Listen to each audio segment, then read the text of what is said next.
News 18 বাংলার খবরের জের ঝাড়গ্রামের স্কুলে বসেছে নতুন জলের পাম্প এবং ট্যাঙ্ক। খাবার জলের অভাবে এই স্কুলে মিড ডে মিলের রান্না বন্ধ হয়। পড়ুয়াদের দেওয়া হচ্ছিল মুড়ি চানাচুর। আর নিউজ 18 বাংলায় এই খবর দেখানোর পরেই পদক্ষেপ নিল ঝাড়গ্রাম পুরসভা।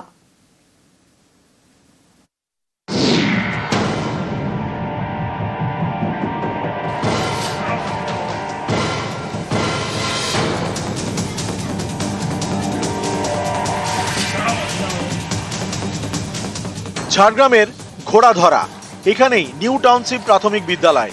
এই বিদ্যালয়ের খাবার জলের পাম্প খারাপ হয়ে পড়েছিল। পড়ুয়াদের খাবার জল এবং মিড ডে মিলের জন্য ভরসা ছিল রাস্তার কল। অভিযোগ 9 মাস ধরে এই ভোগান্তি চলছিল। প্রশাসনকে জানিয়েও কোনো লাভ হয়নি। গত বৃহস্পতিবার এই খবর দেখায় নিউজ 18 বাংলা।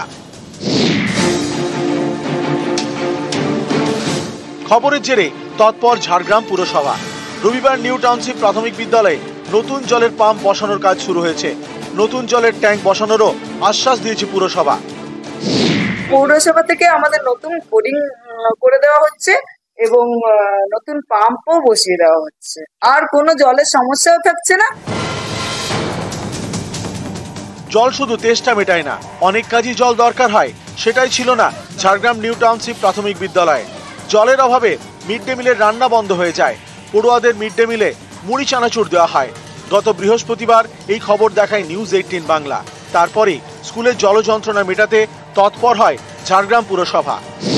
মিড ডে মিলেরও কোনো সমস্যা থাকবে না এবং ওনারা বলে গেছেন যে রান্না মিড ডে মিলের বন্ধ করা যাবে না। আর যখনই পাম্পের জল শেষ হবে একদিন আগে বললেই জল ট্যাঙ্কি পাঠিয়ে দেবো। খবর দেখানো 3 দিনের মাথায় কাজ শুরু।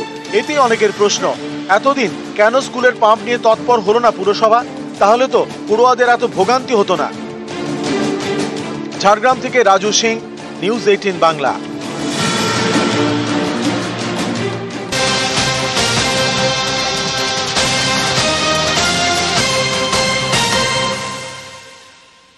শিশু উদ্যানে প্রমোটারের নজর। বারাকপুরের নগেন্দ্র স্মৃতি শিশু উদ্যান, সেই পার্কে জমি দখলের চেষ্টার অভিযোগ উঠছে।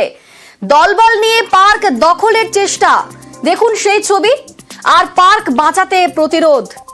সিসি ক্যামেরার ফুটেজ দেখাচ্ছি আপনাদের। পার্কের জমি দখলের চেষ্টার অভিযোগ। আমাদের সঙ্গে রয়েছেন প্রতিনিধি অরুণ, আরো বিস্তারিত বলতে পারবে। অরুণ, পৌরসভার 8 নম্বর ওয়ার্ডে এই নগেন্দ্র কিন্তু 1965 সালে এই পার্কটি তৈরি হয়েছিল। একটা ট্রাস্টি বোর্ডের আন্ডারে ছিল। ট্রাস্টি বোর্ডের অধিকাংশ সদস্যই মারা যাওয়ায় সেই সুযোগকে কাজে লাগায় প্রমোটার সেখানে এসে মাঠ দখল করতে আসে। তখন প্রতিরোধ গড়ে তোলে এলাকাবাসীরা এবং মহিলারা। তাদের দাবি হচ্ছে একটা এত বছরের মাঠ, 60 বছরের মাঠ, বাচ্চারা খেলাধুলা করতো, সেই পার্কটা বলে যত কিছু ছিল সমস্ত ভেঙে দিয়ে প্রমোটার কিন্তু গুড়িয়ে দিয়েছিল। এরপর কিন্তু প্রতিরোধ গড়ে তোলে এবং তাদের সেখান থেকে তাদের প্রমোটারের লোকজন এলে তাকে তারা ভাগিয়ে দেয়। কিন্তু প্রমোটারের লোকজন কিন্তু প্রচ্ছন্ন হুমকি দিতেই থাকে, তারা এই মাঠ দখল করে ছাড়বে। কিন্তু প্রতিরোধের মুখে পড়ে আপাতত প্রমোটার সেখান থেকে সরে যায়। এখন আইনত ব্যবস্থা নিচ্ছে এলাকাবাসীরা। বেশ, ধন্যবাদ।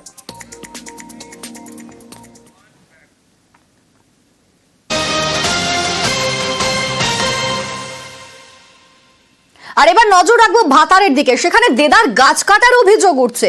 বলগোনা গ্রাম পঞ্চায়েত এলাকা, সেখানে অবাধে সবুজ নিধন চলছে। বন দফতর পঞ্চায়েতের অনুমতি ছাড়াই নাকি সেখানে গাছ কাটা হচ্ছে। কি বলছেন এলাকাবাসীরা, শুনুন। লাগিয়েছিলাম তো ধরো আমাদের যত কোনো গ্রুপ আছে সেসব গ্রুপে সবাই মিলে লাগিয়েছে। বলা হয়েছিল যে পঞ্চায়েত থেকে যে 75% আপনাদের 25% পঞ্চায়েতে। আমাদের যেসব আছে যেসব হিসাব যেগুলো তো কিছু তো পাওয়া যায় না, কিছু পাইও নাই। আমরা 300 গাছ কেটে কালীমাতা ফার্নিচারে দোকানে গিয়ে জড়ো করা হচ্ছে, তাকে বিক্রি করা হচ্ছে। অঞ্চল প্রেসিডেন্টের গ্রামের লোক যদি পুনঃপাঁজার নামে আজকে এবং কালকের মধ্যে যদি এফআইআর উনি না করেন, তাহলে আমরা জানবো যে মাননীয় প্রধান ম্যাডামও গাছ কাটায় যুক্ত আছেন। আমাদের সঙ্গে রয়েছেন প্রতিনিধি শরদেন্দু। শরদেন্দু, অভিযোগ উঠছে গাছ কেটে বিক্রি করে দেওয়া হচ্ছে। কারা করছে এই সমস্ত? কি অভিযোগ, মানে কি ব্যবস্থা নেওয়া হবে তারপর? দেখো, ভাতার থানার বলগোনা গ্রাম পঞ্চায়েতের সেলেন্ডা এলাকায় এই ঘটনা। রাস্তার দুধারের যে গাছ তা কেটে ফেলা হয়েছে এবং কোনো রকম টেন্ডার করা হয়নি, বন দপ্তরে কোনো রকম অনুমতি নেওয়া হয়নি, এমনকি পঞ্চায়েতকে অন্ধকারে রেখে এই গাছ কাটা হচ্ছে বলে অভিযোগ। এবং স্থানীয়দের অভিযোগ, বলগোনার তৃণমূল অঞ্চল সভাপতি প্রণব বাজার নির্দেশেই এই অবৈধভাবে চলছিল গাছ কাটা, যদিও তিনি এই অভিযোগ অস্বীকার করেছেন। এবং যেটা জানা যাচ্ছে যে 100 দিনের কাজ প্রকল্পের অধীন জব কার্ড হোল্ডারদের নিয়ে এই গাছ লাগানো হয়েছিল। তাই গাছ কাটার পর সেই গাছ যে অর্থ তা পঞ্চায়েত এবং তাদের প্রাপ্য, কিন্তু তাদের কোনো রকম অনুমতি ছাড়াই এই গাছ কাটা হচ্ছিল। এবং পঞ্চায়েত প্রধান তিনিও জানিয়েছেন যে কোনো অনুমতি দেওয়া হয়নি, আপাতত গাছগুলি বন দপ্তরের অধীনে রাখা হয়েছে, এরপর আইন মোতাবেক ব্যবস্থা নেওয়া হবে। ধন্যবাদ। এসেছি, আমরা ফিল্ডে দেখলাম, এরপর আমরা যাব, আমাদের উত্তরপক্ষ অফিসার আছে ওনাদের কাছে যাবো, যে বলবো যে হ্যাঁ এই ব্যাপারে এই বৃত্তান্ত, তো এখন আপনারা যা ভালো বুঝবেন সেটা করুন। পঞ্চায়েত কাটতে পারে, এইগুলো সমস্ত পারমিশন করাতে হবে, পঞ্চায়েত পারমিশন করাতে হবে, ফরেস্ট পারমিশন করাতে হবে, আরও উত্তরপক্ষ যে অফিসার আছে তাদের থেকে আরও কিছু পারমিশন করিয়ে তারপরে এই গাছগুলো কাটার উপযুক্ত জায়গা হলে তবে কাটতে দেবে, নাহলে নচেত দেবে না।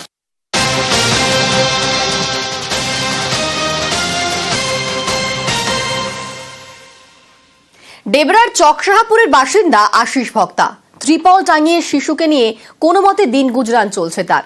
জায়গা নিয়ে সমস্যা রয়েছে, আর যে কারণেই বাড়ি না পাওয়ার অভিযোগ উঠছে।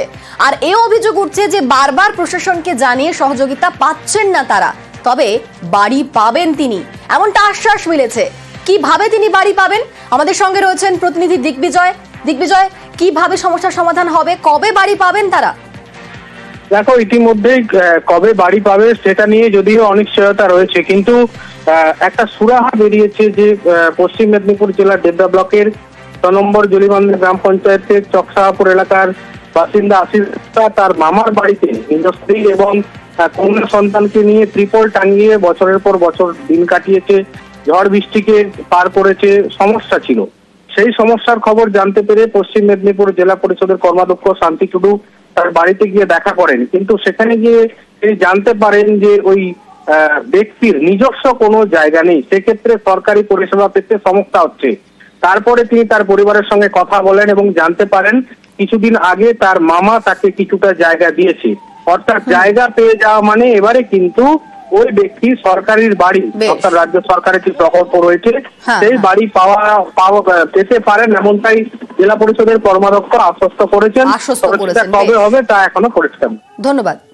আমাদের বাড়িতে কিছু না, কতদিন দেয়নি। আমার মামা এখন জায়গা দিচ্ছে বলে আমাদের পঞ্চায়েত ম্যাডাম দেখছে থাকার সমাধান, হ্যাঁ আমাদের পঞ্চায়েত দেখছে দিবে আর কি একটা বাড়ি। এবং এই যে ছেলেটি আশিস ভক্তা, এর বাড়িটা বাংলা আবাসে অন্তর্ভুক্ত করা যায়নি একটাই কারণ, ওর নিজস্ব কোনো জমি ছিল না। 1 সপ্তাহ আগে ও জায়গাটা ওর নামে করিয়েছে। এবারে ওকে আমরা বাড়িটা দেখে আমরা আমাদের জেলার যে পিও কাম ডিডব্লিউ আছেন ওনার কাছে আবেদন জানিয়েছি, যাতে করে বাড়িটার অবস্থা খুব খারাপ, ইমিডিয়েট রিপেয়ার করা যায় সেই জন্য ব্যবস্থা করেছি। আমরা চেষ্টা করছি খুব তাড়াতাড়ি বাড়িটা যাতে সংস্কার করা যায়।